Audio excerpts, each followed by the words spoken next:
girls were calling me names and calling me fat and calling me this and that, and people believe that that words don't really mean that much, and that, oh, people are just saying this or saying that and it doesn't mean anything. But words can be really powerful, and it caused a lot of problems for me to this day that I still struggle with.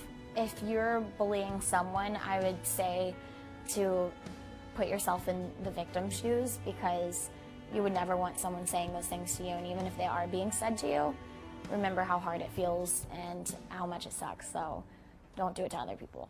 And I went from having all these friends to none. And that's the effects that bullying can have on you, and that's why I'm so adamant and outspoken about why it's so important to get the awareness out there that teen bullying can cause these issues. You know, I struggled with cutting, with anorexia, basically bulimia, and were you drinking or doing drugs or anything like that? I would be lying to you if I said that I never experimented or self-medicated with drugs and alcohol. My only way of really coping with it was through my eating disorder, so I just stopped eating, and that was my way of coping with it.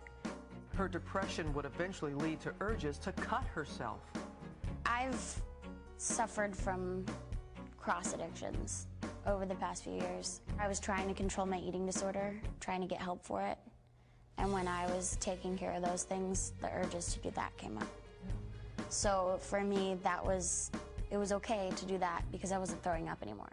I chose to share this story with my fans because I realized that if I'm vocal about getting help and sharing my story with other people, then maybe someone else will find the courage to get help too.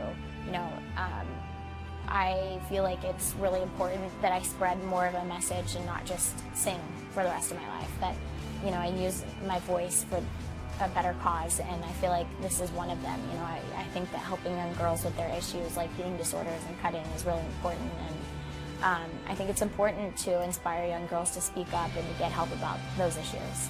I believe that I was born to be someone that helps other people. I can define my career as something more than just music and acting. You know, it's something like being a role model.